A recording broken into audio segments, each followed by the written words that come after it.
Abwikuza Mana ya Abrahamu kubw'imirimo myiza wakoze, wanyeretse kera y'ukunkunda, na n'uyu munsi urabinyeretse. Imigambi yawe si nk'iy'abantu, imbaraga zawe si nk'izabo, ibidashobokera abana b'abantu imbere yawe birashoboka. Iyo utamba hafi murengezi, banaramanutse ngikuzimu, wemeye kuzakundwanirira, kunesha n'ukwawe murengezi. Imigambi yawe si nk'iy'abantu, imbaraga zawe si nk'izabo, ibidashobokera abana b'abantu imbere yawe birashoboka. Za mbaraga zose zandwanyaga waziribatiye i Gologota, ndetse n'ibisigisigi byazo ubu nta bubasha bigifite. Imigambi yawe si nk'iy'abantu, imbaraga zawe si nk'izabo, ibidashobokera abana b'abantu imbere yawe birashoboka. Muze mwese abemera ko Yesu ari ingabo yacu idukingira, haba ku manywa haba nijoro, tuvuge tuti shimwa Mukiza. Imigambi yawe si nk'iy'abantu, imbaraga zawe si nk'izabo, ibidashobokera abana b'abantu imbere yawe birashoboka. Ndabashubije bakunzi b'ijambo ry'Imana, ni Pastor Patricia ugarutse imbere yanyu. Ndumva nuzuye amashimwe, ndumva nuzuye imirimo y'Imana yakoze muri uriya mwaka w'ibihumbi 2024. None mboneyeho umwanya wo kubifuriza umwaka mushya muhire 2025. Ni igitangaza, Imana yabanye natwe, Imana yaraturinze. Imana ishimwe ko buryo mwabanye nanjye, mwabanye natwe kuri studio kuri Nuku. Ndabakiriye nanone, ndabakiriye muri studio kuri Nuku 2025. Nongeye kubakira muri uyu mwaka. Ndabashimira uburyo mwabanye natwe, uburyo mwashyigikiye, uburyo mwakurikije ijambo ry'Imana, uburyo mwasubscribinze, uburyo mwarayikinze, ndetse icyo nabasabaga kongeraho no gusharinga, ndetse mugashishikariza n'abakunzi banyu gusubscribinga, kubera ko ubutumwa bwajya bubageraho byoroshye bitongeye kubagora kubasharinga. Rero ndabashimiye cyane, ndabashimiye. Uyu mwaka rero numva ari umwaka w'umunezero ku buzima bwanjye. Ni nayo mpamvu ntangiye ndirimba mvuga ngo imigambi y'Imana niyo yonyine yihariye, ntabwo ari nk'iy'abantu. Abantu tureba hafi, abantu tumenya iby'uyu munsi, ntabwo tumenya iby'ejo, ariko Imana itubera amaso, yatubereye maso mu mwaka ushize. Ndumva nuzuye amashimwe, ndumva nakongera nkaririmba nkavuga ngo warahabaye Mana we, warahabaye cyagiye, warahabaye mu mwaka ushize, warahabaye ndakubona, warahabaye Mana we, warahabaye cyagiye. Imana yacu yarahabaye. Ndizera ko mwese mufite amashimwe abo Imana yagiriye ubuntu mukagera muri uyu mwaka wa 2025. Ni ubuntu butangaje Imana yadukoreye, nta yindi jambo nzanye. Imana yacu irashoboye, Imana yacu niyo yaturinze, Imana yabanye natwe. Tugiye gusoma ijambo ry'Imana mu rwandiko rwa Yuda umurongo wa 24. Haranditse ngo nuko ibasha kubarinda ngo mudasitara no kubahagarika imbere y'ubwiza bwayo, mudafite inenge, ahubwo mwishimye bihebuje. Haleluya. Iri jambo ryafashije. Imana yacu irabashije, niyo yabashije kuturinda. Imana yacu irabishoboye, nawe utarahagarara imbere yayo. Imana irabishoboye, nuko ibasha kubarinda ngo mudasitara. Haleluya. Numva umwaka uko uhaye wundi, umuntu akigendera mu buntu bw'Imana, n'ibyamubayeho n'ibyaba bigoranye, akamenya neza ko Imana ariyo yabimunyujijemo. Haleluya. Aravuga ngo Imana ibasha kuturinda kugira ngo tudasitara. Gusitara ni ukuhe? Gusitara kuri uburyo bwinshi. Hari ibidukomeretsa. Burya iyo usitaye urababara, umubiri wose urababara. Urugero, iyo ukubise ino ryawe kwibuye urababara, umubiri wose urababara, bigera mu bwonko, urutuba amaboko akajya gufataho, ibintu mbega bikaba ibibazo. Bivuga ngo ubusitaye, ubujanjaguritse mu mubiri wawe wose. Hari ugusitazwa n'amagambo, hari ugusitazwa n'ibihombo, hari ugusitazwa, hari ibintu bisitaza byinshi muri iyi si. Haleluya. Ariko Imana, ijambo ry'Imana riratubwiye ngo ibasha kuturinda. Haleluya. Imana ibasha kuturinda kugira ngo tudasitara. Iyo niyo byiringiro byacu, kandi mbifuriza ko biba ibyiringiro byacu twese muri uyu mwaka wa 2025. Yesu ashimwe cyane. Yuda yandika aravuga ngo nuko ibasha kubarinda.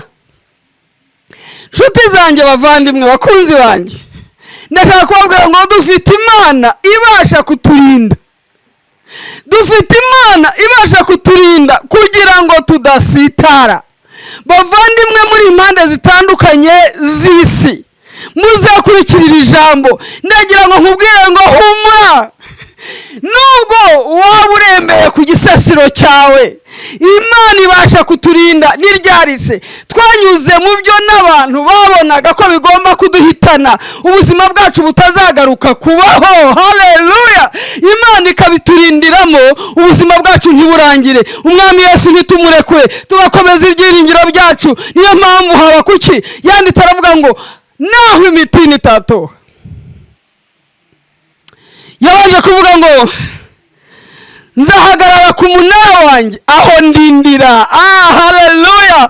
Dufite aho turindira, dutegerereza umucunguzi wacu, nawe akahaturindira kugira ngo tudasitara, tudasitwatazwa n'ibyabaye, tudasitazwa n'ibiriho. Mbifurije kudazatisitazwa n'ibizabaho cyangwa n'ibiriho none. Haleluya. Habakuki aravuga ngo nzahagarara ku munara wanjye aho ndindira, maze ndangaguzwe ndebe icyo asubiza kubw'icyo namuganyiye. Imana ishimwe ko dufite uwo tuganyira. Imana ishimwe ko dufite uwo tubwira. Imana ishimwe ko dufite uwo duhungiraho. Haleluya, haleluya. Aravuga ngo rero kuko mfite aho mpagaze. Ikibazo gikomeye ni ukutagira aho uhagarara, ni ukutagira aho uhagaze, kandi harahari umunara muremure umukiranutsi ahungiramo agakomera, n'ahandi ni muri Kristo Yesu. Haleluya, haleluya. Aravuga ngo naho imitini itatoha, bagahingira ubusa imyelayo, nta kabuza ko ntishimira umukiza wanjye. Haleluya, haleluya. Bivuga ngo ihumura ry'Imana riraduhagarika.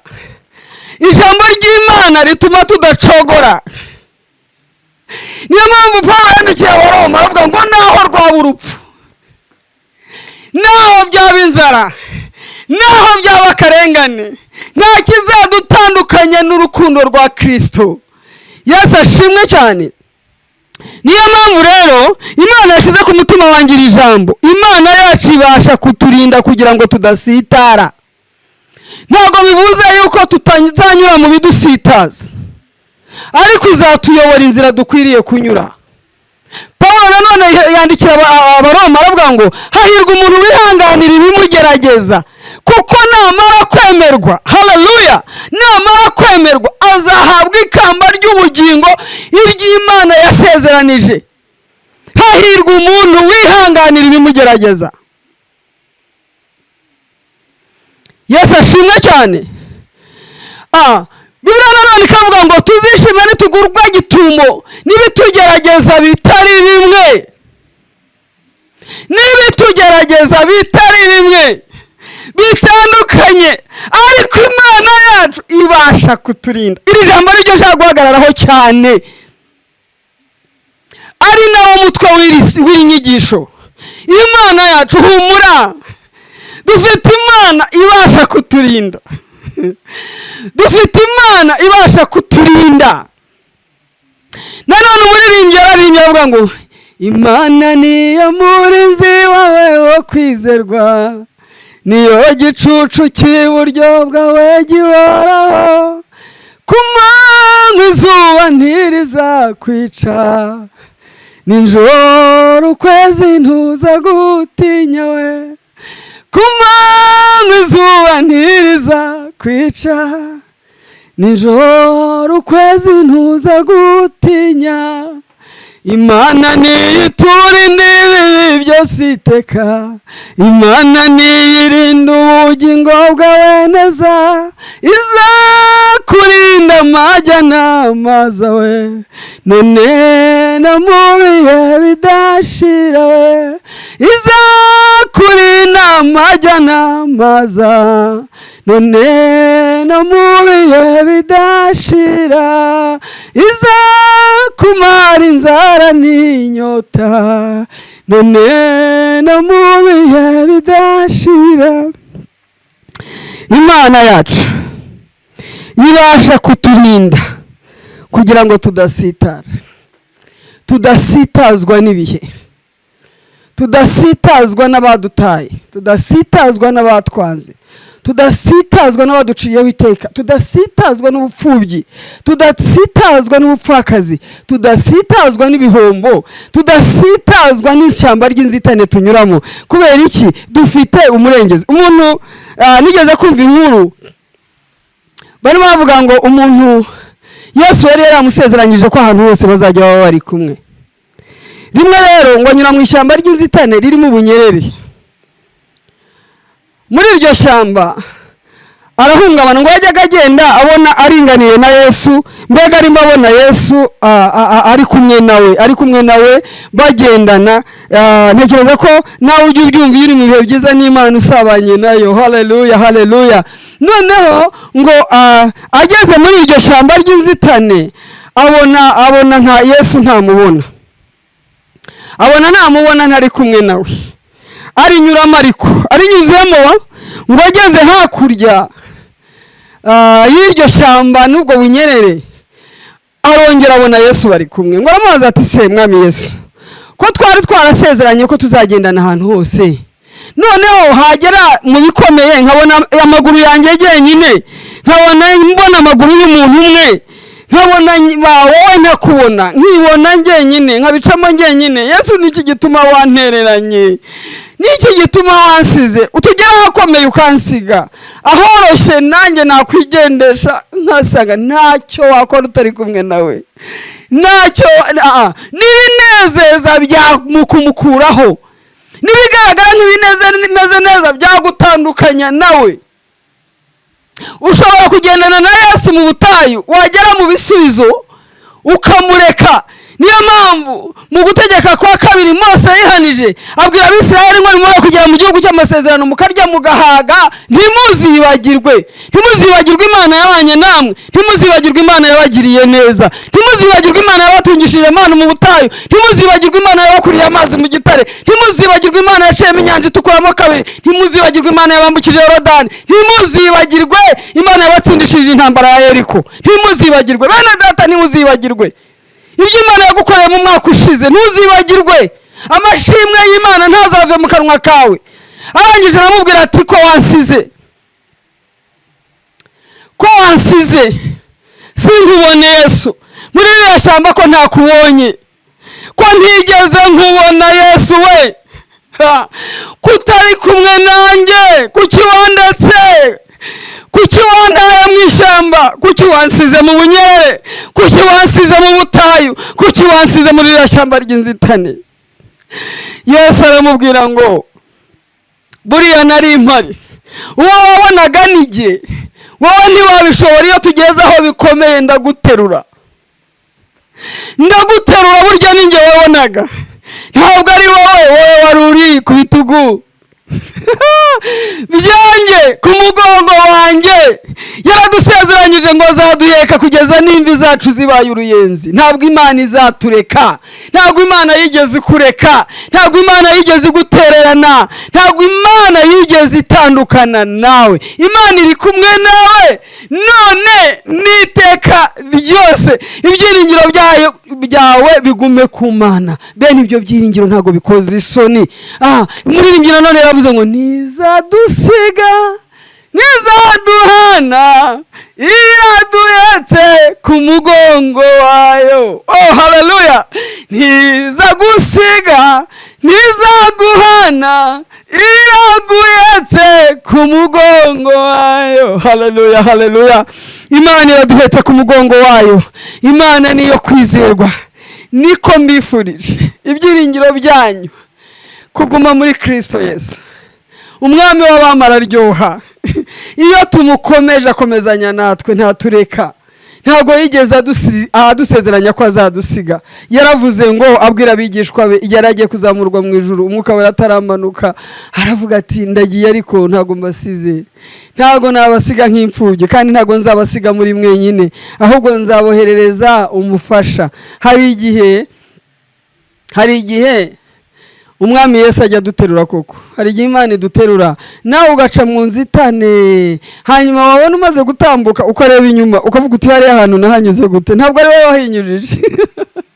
Ntabwo ari wowe wahinyujije, niwe wakubwiye ngo nuko arabishoboye abasha kubarinda kugira ngo mudasitara, kugira ngo muzagire mute no kubahagarika imbere y'ubwiza bwayo mudafite inenge, ahubwo mwishimye bihebuje. Haleluya! Mwishimye bihebuje. Ni byiza kugira ngo tugendane umunezero niyo waba urimo kunyura mu bibazo. Ijambo ry'Imana rivuga ngo Imana itura mu mashimwe y'abantu bayo. Imana itura mu mashimwe y'abana bayo. Niba ushaka guturana nayo, niba ushaka kubana nayo, haleluya, niba ushaka kubana n'Imana, uzuza umutima wawe amashimwe, ujye ushimira Imana uko bimeze kose. Kandi biradukwiriye gushimira Imana mu bihe byose. Ariko Imana yabanye natwe umwaka ushize. Nongere mbisubiremo bene data, Imana niyo yahabaye. Usubiye mu mateka y'urugendo wanyuzemo, ntabwo mubizi ko uyu mwaka wahitanye benshi. Mwebwe abakiriho mushobora kunyumva, mwatanze iki? Niki watanze mwana wa Adamu? Umugani wa muririmbyi. Niki watanze cyatumye urama bigeza aha, cyatumye usoza uyu mwaka ushize? Umwaka wabayemo impanuka nyinshi, ndetse nawe ushobora kuba warahuye nazo ariko ntizaguhitana. Imana ikakurindira abana aho bagenda hose mu mpande zitandukanye. Nawe aho ugenda umunsi ukira ugataha, umwaka ukarangira. Amashimwe akwiye kuba menshi, cyangwa imyaka ikarangira. Harangiye imyaka myinshi.